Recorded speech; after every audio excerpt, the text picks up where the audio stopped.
Assalamualaikum warahmatullahi wabarakatuh. Hello everyone, welcome back to my YouTube channel. I'm Gusniati. I'm second semester education student in English Education Department, Sultan Haji Muhammad Idris, State Islamic University Samarinda.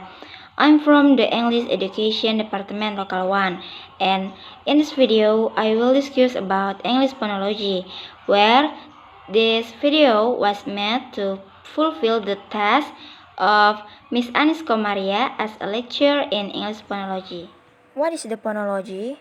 Phonology is the system of contrastive relationship among the speech sounds that constitute the fundamental components of a language.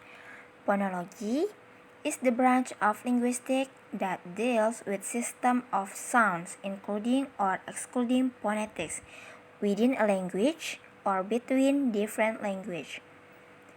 Phonology, a branch of linguistics, is divided into two parts, namely phonetics and phonemics or phonology.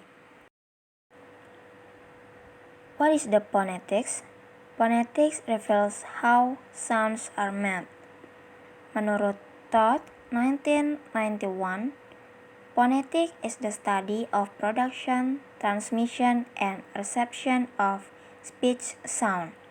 And menurut Lim, 1975, phonetics is a study of speech sounds as sounds in any human language. What is the phonemics? Phonemics is the study of sounds and sounds pattern of a specific language. Phonemics is the study of how the sounds are organized and how they function in a language. Okay, next kita masuk ke articulatory phonetics.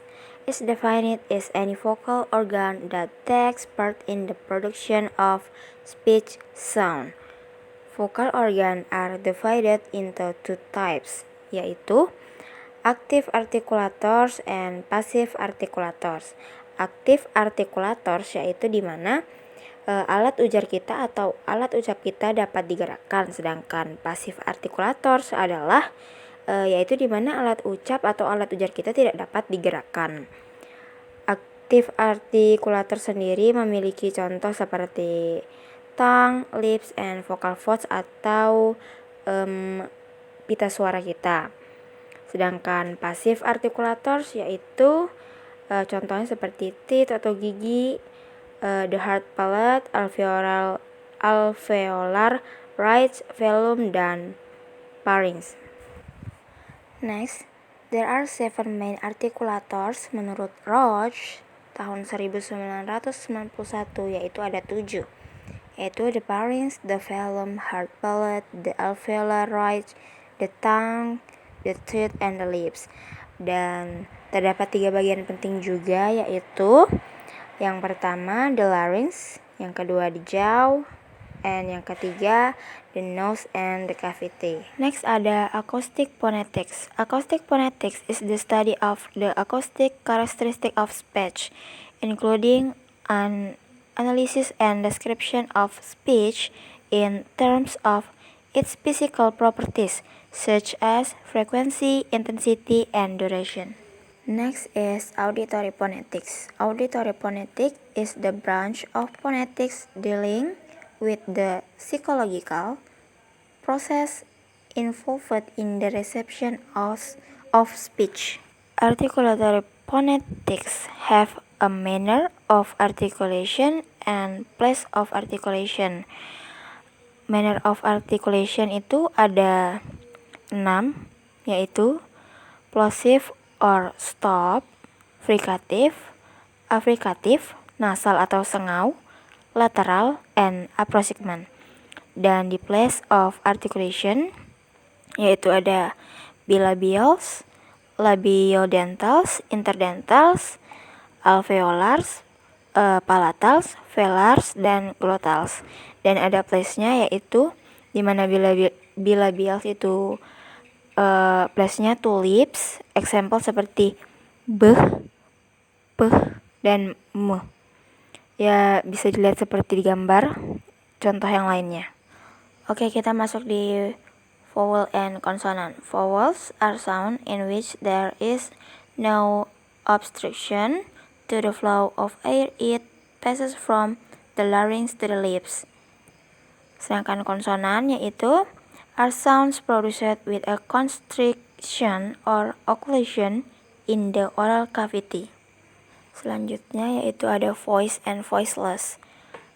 Voice sound yaitu are produced when the vocal cords are almost closed and air from the lungs causes them to vibrate.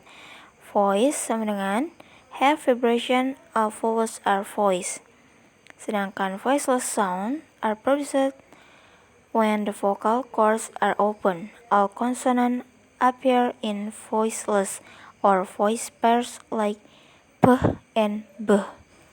Next, phonetics and phonemic studies can be subdivided into two levels, yaitu segmental, what you say, and suprasegmental, how you say. Segmental phonetics to define the articulatory properties of all human speech sound. Sedangkan segmental phonemics is what is the function of the sounds. Jika yang tadi itu adalah segmental phonemics and phonetics, selanjutnya adalah suprasegmental phonetics and suprasegmental phonemics. Suprasegmental phonetics yaitu investigates aspects such as pitch, loudness, and length. Sedangkan suprasegmental phonemics is investigates pitch, stress, and intonation. Suprasegmental function in suprasegmental phonemics pada bagian tonal variation, yaitu pada variasi intonasi. Contohnya yaitu seorang wanita melihat kucing berwarna pink. Dia berkata, I saw a pink cat. Dan laki-laki berkata, really? Variasi intonasinya adalah datar, yaitu really. Jika dia menaikkan intonasinya, maka akan terdengar really. Dan pada bagian stress variation ada dua juga, yaitu shift, stress, and weakening. Contoh dari weakening itu seperti he asks for or for question, for and for. Baik teman-teman, sepertinya sudah sampai pada akhir video. Thank you for watching. Don't forget to like it, comment, and subscribe. Wassalamualaikum warahmatullahi wabarakatuh.